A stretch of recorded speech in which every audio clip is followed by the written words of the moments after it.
Here in Baltimore, Maryland, the police department lost nearly 300 officers in 2022 alone. Now, at unsustainable staffing levels, the city's police union warns their forces are simply stretched too thin to keep the public safe. Ranked as one of the cities with the highest homicide rates, concerned citizens are urging officials to do something. Why do we keep losing kids? Why? We don't have enough police staff. Obviously, we heard this here. We have a net loss. We don't have a community that wraps around. In a recent statement, Mike Mancuso, president of the Baltimore City Police Union, warned the department will only continue hemorrhaging officers if the city doesn't improve working conditions and drastically increase pay. And Baltimore isn't alone.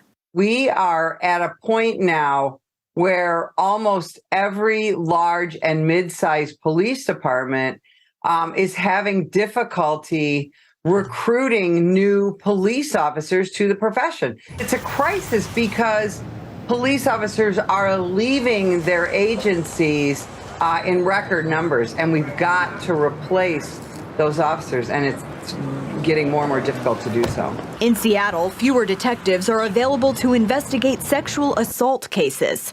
Massachusetts State Police had to move troopers normally investigating homicides to street patrol. And in Kansas City, vacancies are causing record-long wait times for 911 callers. I always wanted to be a cop. I always wanted to join the military.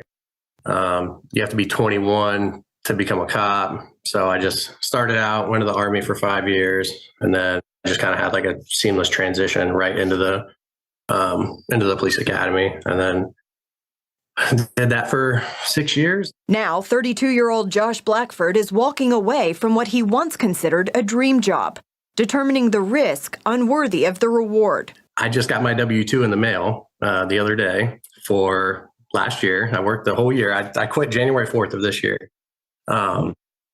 And my box one is $49,000 after being a cop for 6 years. And that is just, that alone 100% solidified my decision to leave. Low pay isn't the only reason behind this mass exodus.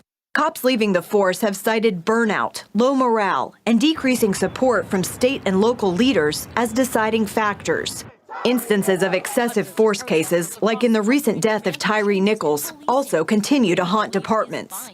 People are mad at you. Your administration very often doesn't support you. You turn on the TV news and you hear that your profession is a bunch of racist jerks.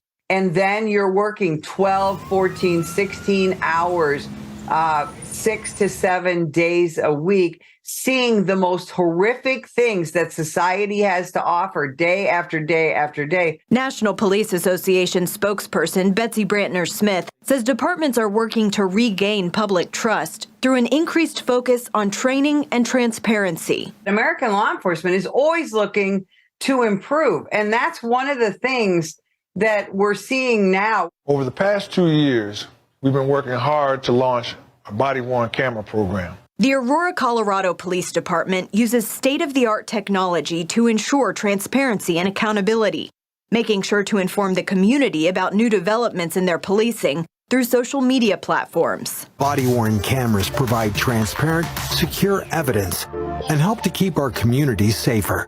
To build trust, people have to know what you're doing, why you do what you do.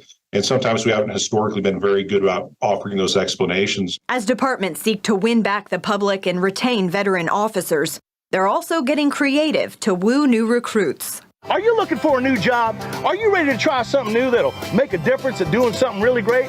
Well, come join us here at the Fort Worth Police Department. We're hiring. From catchy videos to signing bonuses in the tens of thousands, departments are desperate to fill vacancies.